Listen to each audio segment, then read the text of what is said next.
Hey everybody, welcome to ChinFat. In this episode, I'm going to be going over how to add effects to your audio inside of an edit.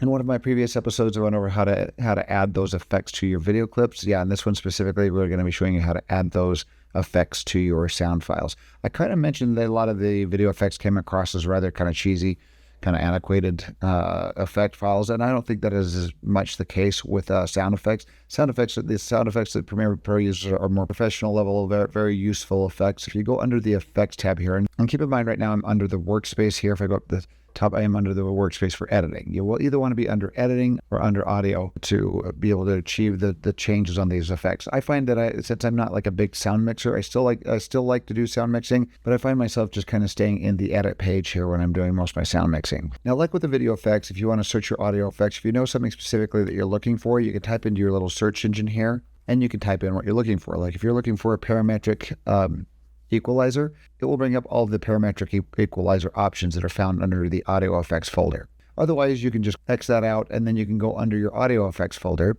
and under your audio folder, you'll have several folders that contain all the audio effects by subject. Like if you're looking for a reverb effect, you can arrow this down, and you have 3 different types of reverb effects that you can utilize here. Once you find one that you like, you can just simply grab the effect, drag it over, and drop it onto the clip that you want to add the effect to. Now that effect has been added to this clip, you can select it, and under the edit layout, you can go up to your source monitor area here at the top and go under effect controls. So once you go under effect controls, as long as you have your clip selected, it will show the effects you've added under the audio section here. Right now, I've only added that one effect, the studio reverb effect. I've got a whole bunch of different sounds going on here right now with a baby crying and ambient noise. I'm going to play this back. All right. But I just want to concentrate on this one right here and just show you what that effect does. So if I go over here and I hit on the S, it's going to solo that track, and it will ignore all these other tracks temporarily while I've got this solo activated here. Now I can play through. All right. And I hear just his voice. You can hear a little echo right there because I've added the studio reverb on there. I'm going to turn this off right here. I'm going to hit the effects icon right there, and it has this little cross through it, and that means that it is temporarily ignoring that until you decide to go and turn it back on. But let's play through this and listen to what his voice sounds like. All right. And it sounds just like a normal voice. And then you're going to have the attributes that you can change down here. I'm going to go under Edit, and most of the audio effects will have presets that you can start with here. If we go, let's go with the biggest reverb here. Let's go to Great Hall here, because there's going to be a big echo, and that'll add reverb or echo to your audio. Click on Great Hall, close that, and now I play through it. All right. And it didn't play back because I forgot to turn it back on. So I'm going to click and turn it back on, and now it will play that effect. All right. And it sounds like he's in a great hall that has a lot of echo in it there. And you can just simply go up and hit Edit, and you can go up here and change this around until you find one that you like. Let's just try, we'll try a vocal reverb medium here and see what we get. All right.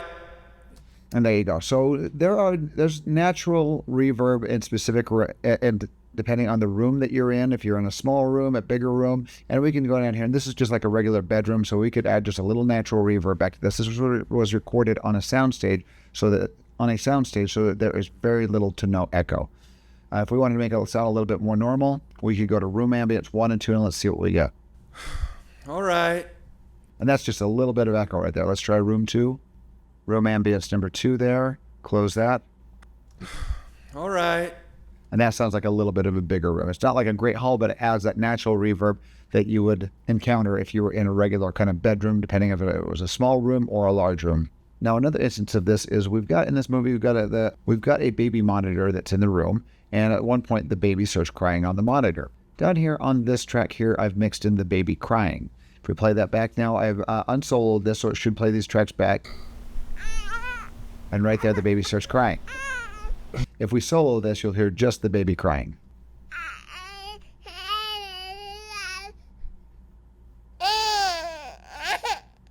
So a couple of things with this. This is coming through a small speaker here, and oftentimes when a voice comes through a small speaker, like on a phone or on a speaker like this, the voice sounds a little tinny, and that is because a lot of these smaller speakers do not have a good subwoofer in it, so it basically eliminates the lower frequencies and emphasizes the high frequencies. So we want to make it sound like that is coming out of the monitor. So what I'm going to do is I'm going to go under So I'm going to go over to my audio effects here. I'm going to search them. I'm going to search for what's called a high pass filter. The high pass filter will basically emphasize the higher frequencies, where the low pass filter will emphasize the lower frequencies. But I wanted to emphasize the higher frequencies and make it sound like it's coming through a speaker. And this is very close to what they call the telephone effect, when you hear voices in movies that are speaking through a telephone.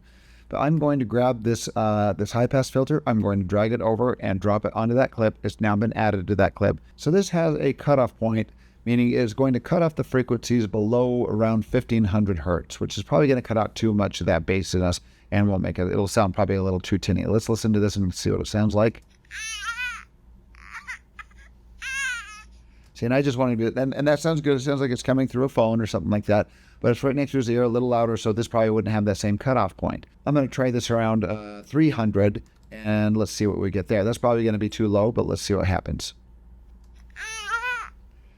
Yeah, and that doesn't sound much different from the original voice. So I'm guessing the amount is probably going to be around, let's try 700, hit return, and listen.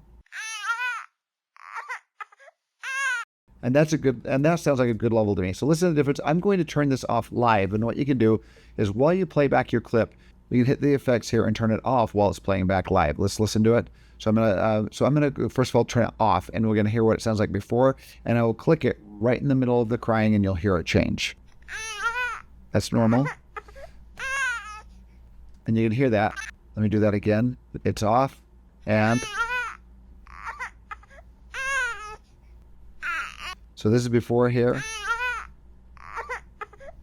And you kind of hear the bassiness to the voice, what little bassiness there is there. And now let's turn it on and listen to the difference. Now it sounds like it's coming through a speaker to me.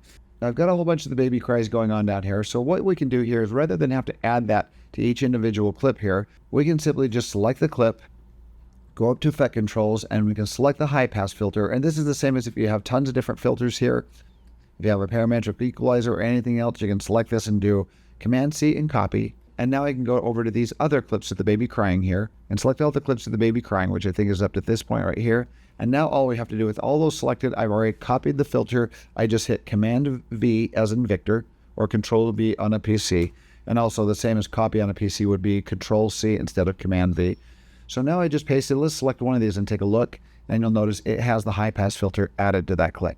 And if I select the next one, of course, there it is right there. Click it, select the next one. There it is right there. It's added it to all these clips, and now I don't have to add that effect to each individual clip and adjust it accordingly. And keep in mind, if you go back over to the folders and you start looking for things under folders and it doesn't look like it has a whole bunch of audio filters showing, it's because you probably have something written up here and it's searching just the one that you typed in. So you hit X to clear that out. And now I have access to all of my audio filters here. Well, that's it for this episode. Thanks for watching, and if you have any questions or comments, please post them. And thank you for watching Chin Fat.